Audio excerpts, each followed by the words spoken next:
पत्र पढ़ते हुए कई बार मैं भावुक हुआ, भावनाओं से भर गया, भावनाओं में बह गया और खुद को फिर संभाल भी लिया। आपने मुझे मन की बात के 100वें एपिसोड पर बधाई दी है, लेकिन मैं सच्चे दिल से कहता हूं, दरअसल बधाई के पात्र तो आप सभी मन की बात के श्रोता हैं, हमारे देशवासी हैं। मन की बात कोटि-कोटि भारतीयों के मन की बात है, उनकी भावनाओं का प्रकटीकरण है।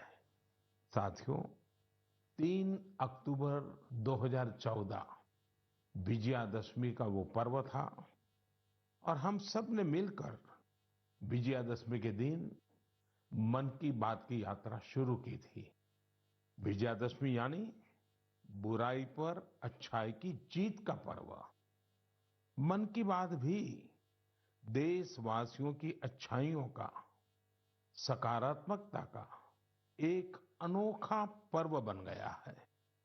एक ऐसा पर्व जो हर महीने आता है, जिसका इंतजार हम सभी को होता है। हम इसमें पॉजिटिविटी को सेलिब्रेट करते हैं, हम इसमें पीपल्स पार्टिसिपेशन को भी सेलिब्रेट करते हैं। कई बार यकीन नहीं होता कि मन की बात को इतने महीने और इतने साल गुजर गए। हर एपिसोड अपने आप में खास रहा। हर बार नए उदाहरणों की नवीनता, हर बार देशवासियों की नई सफलताओं का विस्तार। मन की बात में पूरे देश के कोने-कोने से लोग जुड़े, हर आयु वर्ग के लोग जुड़े। बेटी बचाओ बेटी पढ़ाओ की बात हो, स्वच्छ भारत आंदोलन हो, खादी के प्रति प्रेम हो या प्रकृति की बात, आजादी का अमृत महोत्सव हो या फिर अमृत सरोवर की बात। मन की बात जिस विषय से जुड़ा वो जन आंदोलन बन गया और आप लोगों ने बना दिया। जब मैंने तत्कालीन अमेरिकी राष्ट्रपति बराक ओबामा के साथ साझा मन की बात की थी, तो इसकी चर्चा पूरे विश्व में हुई थी। साथियों, मन की बात मेरे लिए तो दूसरों के गुणों की पूजा करने की तरह ही रहा है। मेरे एक मार्गदर्शक थे, श्री लक्ष्मण राव जी इनामदार। हम उनको वकील साहब कहा करते थे। वो हमेशा कहते थे कि हमें दूसरों के गुणों की पूजा करनी चाहिए। सामने कोई भी हो, आपके साथ का हो, आपका विरोधी हो, हमें उसके अच्छे गुणों को जानने का, उनसे सीखने का प्रयास करना चाहिए। उनकी इस बात ने मुझे हमेशा प्रेरणा दी है। मन की बात दूसरों के गुणों से सीखने का बहुत बड़ा माध्यम बन गई है। मेरे प्यारे देशवासियों, इस कार्यक्रम ने मुझे कभी भी आपसे दूर नहीं होने दिया। मुझे याद है, जब मैं गुजरात का मुख्यमंत्री था, तो वहां सामान्य जन से मिलना जुलना स्वाभाविक रूप से हो ही जाता था। मुख्यमंत्री का कामकाज और कार्यकाल ऐसा ही होता है, मिलने जुलने के अवसर बहुत मिलते रहते हैं। लेकिन 2014 में दिल्ली आने के बाद मैंने पाया कि यहाँ का जीवन बहुत ही अलग है। काम का स्वरूप अलग, दायित्व अलग, स्थितियां परिस्थितियों के बंधन, सुरक्षा का तामझाम, समय की सीमा। शुरुआती दिनों में कुछ अलग महसूस करता था, खाली खाली सा महसूस करता था। 50 साल पहले मैंने अपना घर इसलिए नहीं छोड़ा था कि एक दिन अपने ही देश के लोगों से संपर्क ही मुश्किल हो जाएगा। जो देशवासी मेरा सब कुछ है, मैं उनसे ही कट करके जी नहीं सकता था। मन की बात ने मुझे इस चुनौती का समाधान दिया, सामान्य मानवी से जुड़ने का रास्ता दिया। पदभार और प्रोटोकॉल व्यवस्था तक ही सीमित रहा और जनभाव कोटि कोटि जनों के साथ मेरे भाव विश्व का अटूट अंग बन गया। हर महीने मैं देश के लोगों के हजारों संदेशों को पढ़ता हूं। हर महीने में देशवासियों के एक से एक अद्भुत स्वरूप के दर्शन करता हूं। मैं देशवासियों के तप त्याग की पराकाष्ठा को देखता हूं, महसूस करता हूं। मुझे लगता ही नहीं है कि मैं आपसे थोड़ा भी दूर हूं।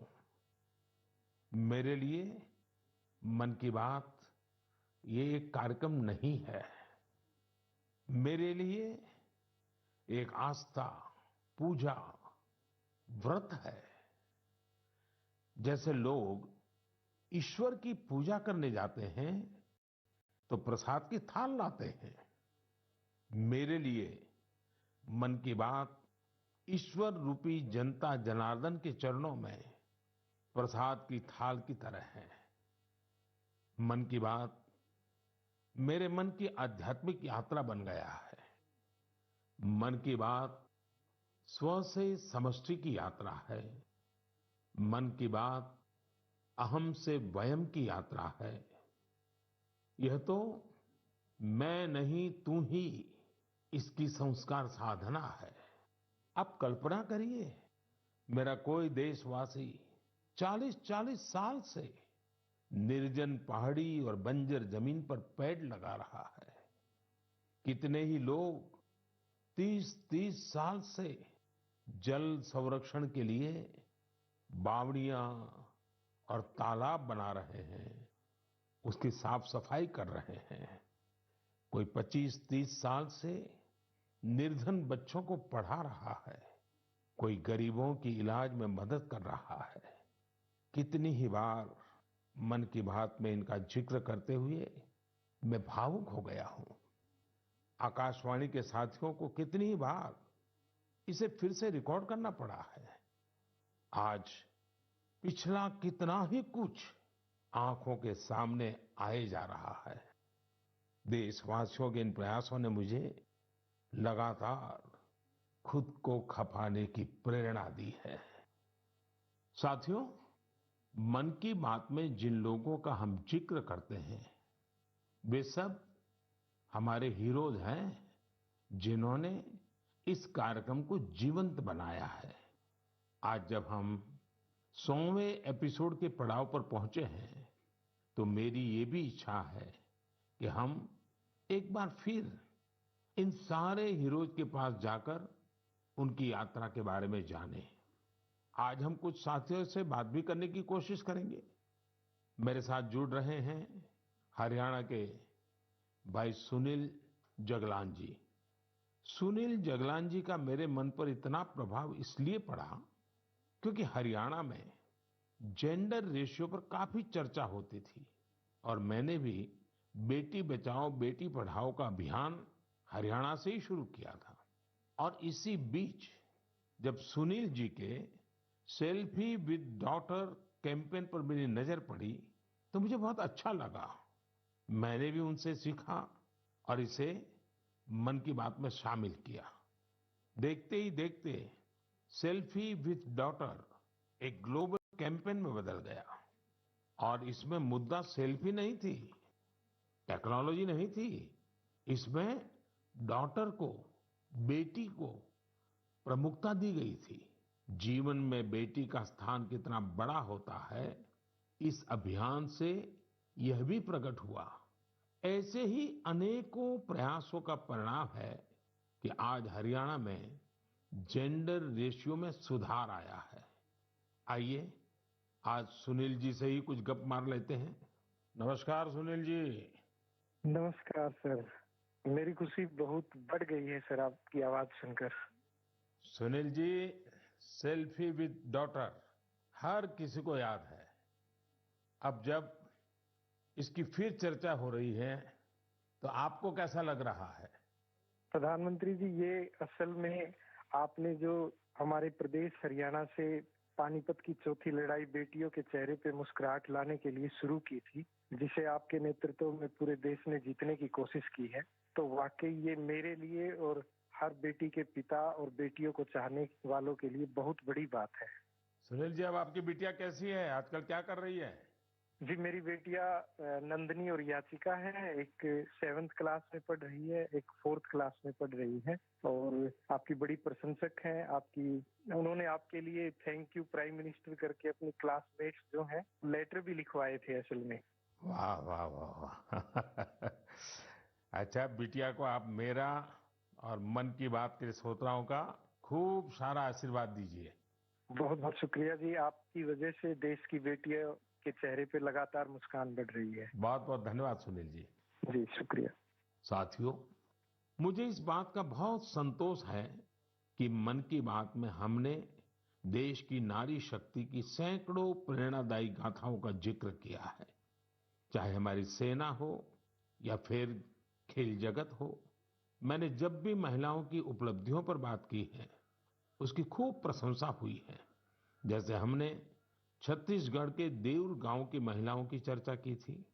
ये महिलाएं स्वयं सहायता समूहों के जरिए गांव के चौराहों, सड़कों और मंदिरों की सफाई के लिए अभियान चलाती हैं। ऐसे ही तमिलनाडु की वो आदिवासी महिलाएं जिन्होंने हजारों इको फ्रेंडली टेराकोटा कप्स निर्यात किए, उनसे भी देश ने खूब प्रेरणा ली। तमिलनाडु में ही 20,000 महिलाओं ने साथ आकर वेल्लोर में नाग नदी को पुनर्जीवित किया था। ऐसे कितने ही अभियानों को हमारी नारी शक्ति ने नेतृत्व दिया है और मन की बात उनके प्रयासों को सामने लाने का मंच बना है। साथियों, अब हमारे साथ फोन लाइन पर एक और सज्जन मौजूद है। इनका नाम है मंजूर अहमद। मन की बात में जम्मू कश्मीर की पेंसिल स्लेट्स के बारे में बताते हुए मंजूर अहमद जी का जिक्र हुआ था। मंजूर जी, कैसे हैं आप? थैंक यू सर, बड़े अच्छे से है सर। मन की बात के इस 100वें एपिसोड में आपसे बात करके मुझे बहुत अच्छा लग रहा है। Thank you sir. अच्छा, ये पेंसिल स्लेट्स वाला काम कैसा चल रहा है? बहुत अच्छे से चल रहे हैं सर, बहुत अच्छे से। जब से सर आपने हमारी बात मन की बात में कही सर, तब से बहुत काम बढ़ गया सर, और दूसरों को भी रोजगार यहाँ बहुत बड़ा है इस काम में। कितने लोगों को अब रोजगार मिलता होगा? अभी मेरे पास 200 प्लस है। अरे वाह मुझे बहुत खुशी हुई। जी सर, जी सर। अभी 1-2 महीने में अभी मैं इसको एक्सपांड कर रहा हूँ कि और 200 लोगों को रोजगार बढ़ जाएगा सर। वाह वाह वाह। देखिए मंजूर जी, जी सर। मुझे बराबर याद है, और उस दिन आपने मुझे कहा था कि ये एक ऐसा काम है जिसकी न कोई पहचान है, न स्वयं की पहचान है, और आपको बड़ी पीड़ा भी थी, और इस वजह से आपको काफी बड़ी मुश्किलें होती थी, वो भी आप कह रहे थे। लेकिन अब तो पहचान भी बन गई और 200 से ज्यादा लोगों को रोजगार दे रहे हैं। जी सर, जी सर। और नया एक्सपांशन करके और 200 लोगों को रोजगार दे रहे हैं। ये तो बहुत खुशी की खबर दी आपने। एवं सर, यहाँ पे जो फार्मर है सर, उनका भी बहुत बड़ा इसमें फायदा मिला सर। तब से हाँ 2000 का ट्री बेचते थे, अभी वही ट्री 5000 तक पहुंच गया सर। इतनी डिमांड बढ़ गई सर इसमें तब से, और अपनी पहचान भी बन गई। इसमें बहुत से आर्डर है अपने पास सर। अभी मैं आगे 1-2 महीने में और एक्सपेंड करके और 2-250 गाँव में जितने भी लड़के लड़की हैं इसमें एडजस्ट हो सकता है, उनका भी रोजी रोटी चल सकता है सर। देखिए मंजूर जी, वोकल फॉर लोकल की ताकत कितनी जबरदस्त है, आपने धरती पर उतार के दिखा दिया है। जी सर, जी सर। मेरी तरफ से आपको और गांव के सभी किसानों को और आपके साथ काम कर रहे हैं सभी साथियों को भी मेरी तरफ से बहुत बहुत शुभकामनाएं हैं। धन्यवाद भैया। धन्यवाद सर। साथियों, हमारे देश में ऐसे कितने ही प्रतिभाशाली लोग हैं जो अपनी मेहनत के बलबूते ही सफलता के शिखर तक पहुंचे हैं। मुझे याद है, विशाखापट्टनम के वेंकट मुरली प्रसाद जी ने एक आत्मनिर्भर भारत चार्ट शेयर किया था। उन्होंने बताया था कि वो कैसे ज्यादा से ज्यादा भारतीय प्रोडक्ट्स ही इस्तेमाल करेंगे। जब बेतिया के प्रमोद जी ने एलईडी बल्ब बनाने की छोटी यूनिट लगाई, या गढ़मुक्तेश्वर के संतोष जी ने मैट्स बनाने का काम किया। मन की बात ही उनके उत्पादों को सबके सामने लाने का माध्यम बना।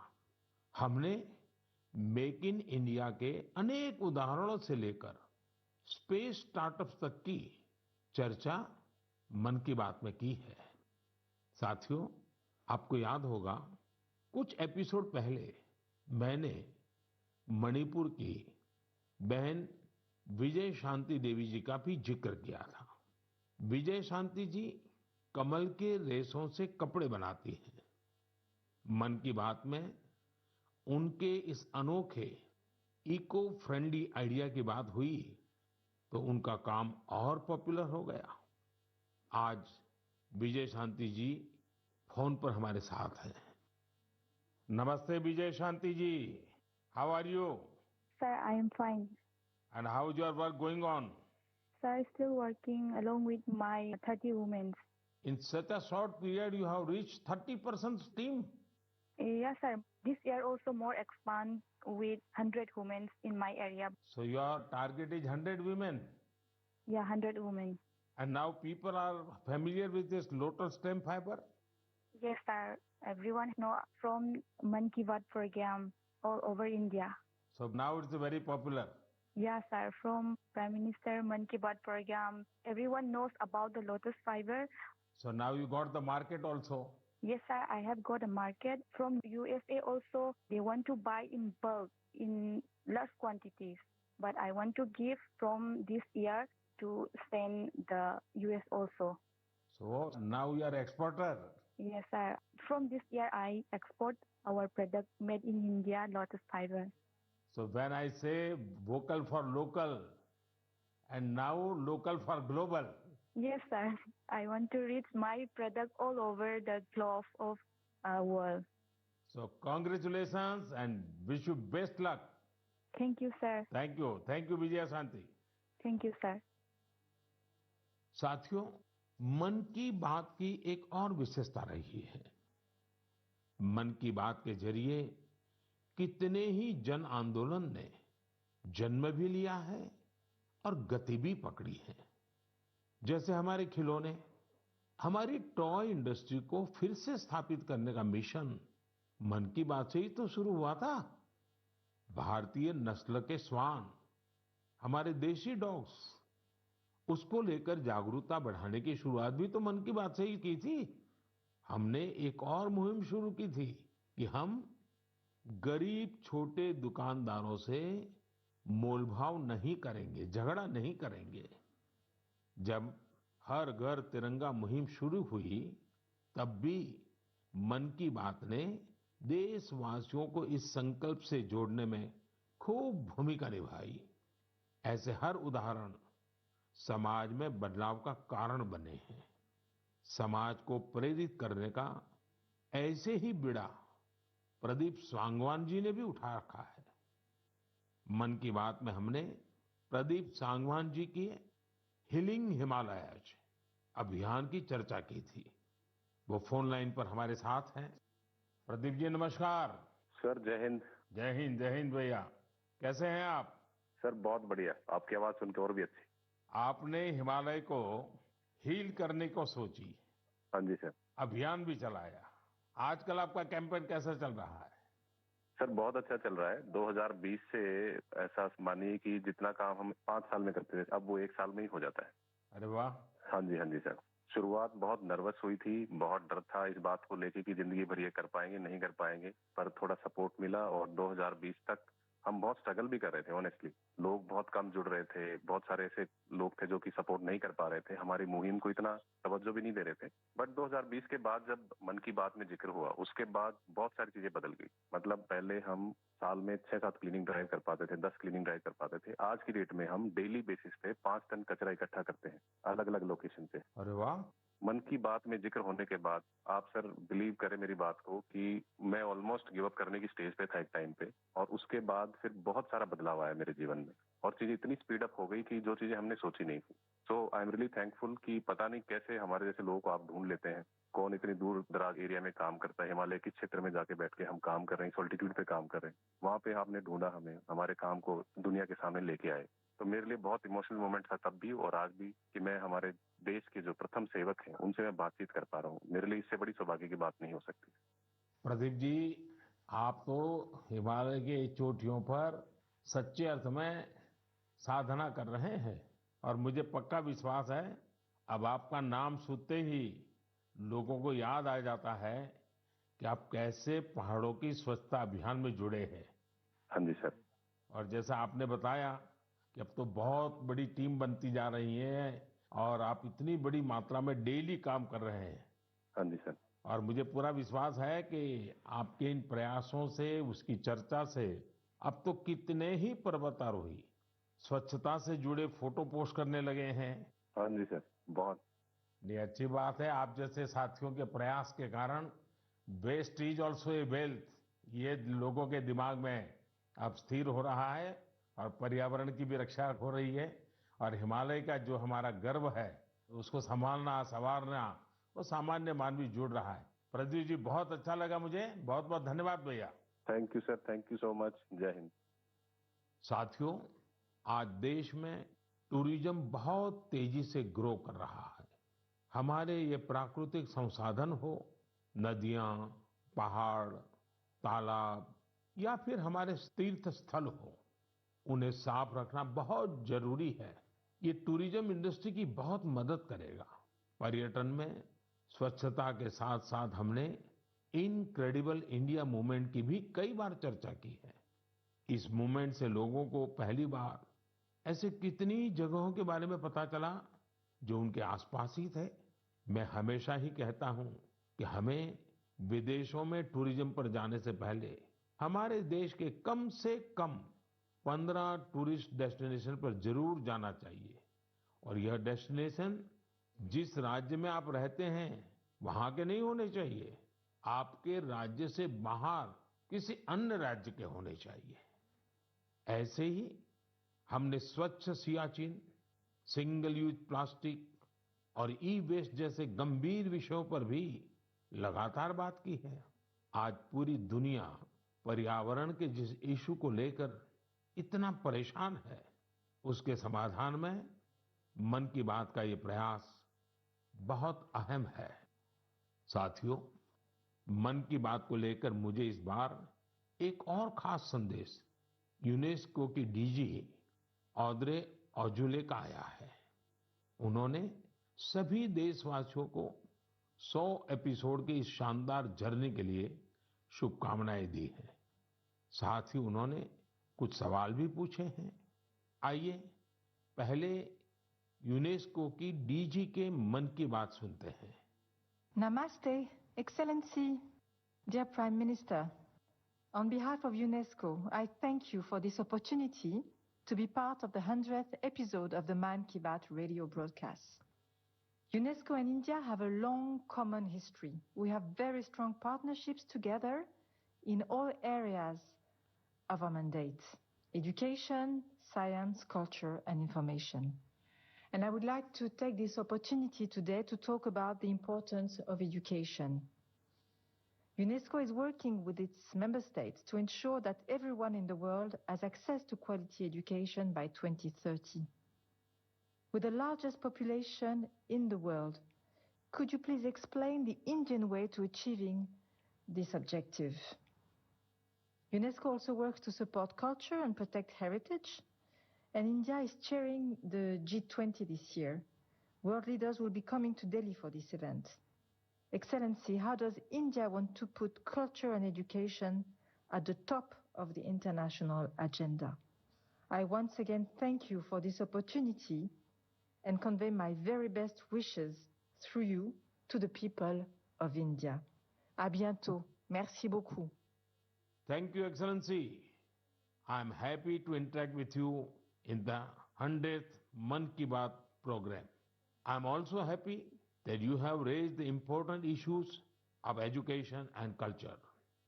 साथियों, यूनेस्को की डीजी ने एजुकेशन और कल्चरल प्रिजर्वेशन यानी शिक्षा और संस्कृति संरक्षण को लेकर भारत के प्रयासों के बारे में जानना चाहा है। ये दोनों ही विषय मन की बात के पसंदीदा विषय रहे हैं। बात शिक्षा की हो या संस्कृति की, उसके संरक्षण की बात हो या संवर्धन की, भारत की यह प्राचीन परंपरा रही है। इस दिशा में आज देश जो काम कर रहा है वो वाकई बहुत सराहनीय है। नेशनल एजुकेशन पॉलिसी हो या क्षेत्रीय भाषा में पढ़ाई का विकल्प हो, एजुकेशन में टेक्नोलॉजी इंटीग्रेशन हो, आपको ऐसे अनेक प्रयास देखने को मिलेंगे। वर्षों पहले गुजरात में बेहतर शिक्षा देने और ड्रॉप आउट रेट्स को कम करने के लिए गुणोत्सव और शाला प्रवेश उत्सव जैसे कार्यक्रम जन भागीदारी की एक अद्भुत मिसाल बन गए थे। मन की बात में हमने ऐसे कितने ही लोगों के प्रयासों को हाईलाइट किया है जो निस्वार्थ भाव से शिक्षा के लिए काम कर रहे हैं। आपको याद होगा, एक बार हमने ओडिशा में ठेले पर चाय बेचने वाले स्वर्गीय डी प्रकाश राव जी के बारे में चर्चा की थी, जो गरीब बच्चों को पढ़ाने के मिशन में लगे हुए थे। झारखंड के गांवों में डिजिटल लाइब्रेरी चलाने वाले संजय कश्यप जी हो, कोविड के दौरान ई लर्निंग के जरिए कई बच्चों की मदद करने वाली हेमलता एनके जी हो, ऐसे अनेक शिक्षकों के उदाहरण हमने मन की बात में लिए हैं। हमने कल्चरल प्रिजर्वेशन के प्रयासों को भी मन की बात में लगातार जगह दी है। लक्षद्वीप का कुम्मेल ब्रदर्स चैलेंजर्स क्लब हो या कर्नाटका के क्वेमश्री जी कला चेतना जैसे मंच हो, देश के कोने कोने से लोगों ने मुझे चिट्ठी लेकर ऐसे उदाहरण भेजे। हमने उन 3 कॉम्पिटिशन्स को लेकर भी बात की थी जो देशभक्ति पर गीत, लोरी और रंगोली से जुड़े थे। आपको ध्यान होगा, एक बार हमने देश भर के स्टोरी टेलर्स से स्टोरी टेलिंग के माध्यम से शिक्षा की भारतीय विधाओं पर चर्चा की थी। मेरा अटूट विश्वास है कि सामूहिक प्रयास से बड़ा बदलाव लाया जा सकता है। इस साल हम जहां आजादी के अमृतकाल में आगे बढ़ रहे हैं, वहीं G20 की अध्यक्षता भी कर रहे हैं। यह भी एक वजह है कि एजुकेशन के साथ साथ डाइवर्स ग्लोबल कल्चर्स को समृद्ध करने के लिए हमारा संकल्प और मजबूत हुआ है। मेरे प्यारे देशवासियों, हमारे उपनिषदों का एक मंत्र सदियों से हमारे मानस को प्रेरणा देता आया है, चरैवेति चरैवेति चरैवेति, चलते रहो चलते रहो चलते रहो। आज हम इसी चरैवेति चरैवेति की भावना के साथ मन की बात का 100वां एपिसोड पूरा कर रहे हैं। भारत के सामाजिक ताने बाने को मजबूती देने में मन की बात किसी भी माला के धागे की तरह है जो हर मनके को जोड़े रखता है। हर एपिसोड में देशवासियों के सेवा और सामर्थ्य ने दूसरों को प्रेरणा दी है। इस कार्यक्रम में हर देशवासी दूसरे देशवासी की प्रेरणा बनता है। एक तरह से मन की बात का हर एपिसोड अगले एपिसोड के लिए जमीन तैयार करता है। मन की बात हमेशा सद्भावना, सेवा भावना और कर्तव्य भावना से ही आगे बढ़ा है। आजादी के अमृत काल में यही पॉजिटिविटी देश को आगे ले जाएगी, नई ऊंचाई पर ले जाएगी। और मुझे खुशी है कि मन की बात से जो शुरुआत हुई वो आज देश की नई परंपरा भी बन रही है। एक ऐसी परंपरा जिसमें हमें सबका प्रयास की भावना के दर्शन होते हैं। साथियों, मैं आज आकाशवाणी के साथियों को भी धन्यवाद दूंगा जो बहुत धैर्य के साथ इस पूरे कार्यक्रम को रिकॉर्ड करते हैं। वो ट्रांसलेटर्स जो बहुत ही कम समय में बहुत तेजी के साथ मन की बात का विभिन्न क्षेत्रीय भाषाओं में अनुवाद करते हैं, मैं उनका भी आभारी हूं। मैं दूरदर्शन के और माय गॉव के साथियों को भी धन्यवाद देता हूं। देश भर के टीवी चैनल्स, इलेक्ट्रॉनिक मीडिया के लोग जो मन की बात को बिना कॉमर्शियल ब्रेक के दिखाते हैं, उन सभी का मैं आभार व्यक्त करता हूं। और आखिरी में मैं उनका भी आभार व्यक्त करूंगा जो मन की बात की कमान संभाले हुए हैं, भारत के लोग, भारत में आस्था रखने वाले लोग। ये सब कुछ आपकी प्रेरणा और ताकत से ही संभव हो पाया है। साथियों, वैसे तो मेरे मन में आज इतना कुछ कहने को है कि समय और शब्द दोनों कम पड़ रहे हैं, लेकिन मुझे विश्वास है कि आप सब मेरे भावों को समझेंगे, मेरी भावनाओं को समझेंगे। आपके परिवार के ही एक सदस्य के रूप में मन की बात के सहारे आपके बीच में रहा हूं, आपके बीच में रहूंगा। अगले महीने हम एक बार फिर मिलेंगे, फिर से नए विषयों और नई जानकारियों के साथ देशवासियों की सफलताओं को सेलिब्रेट करेंगे। तब तक के लिए मुझे विदा दीजिए और अपना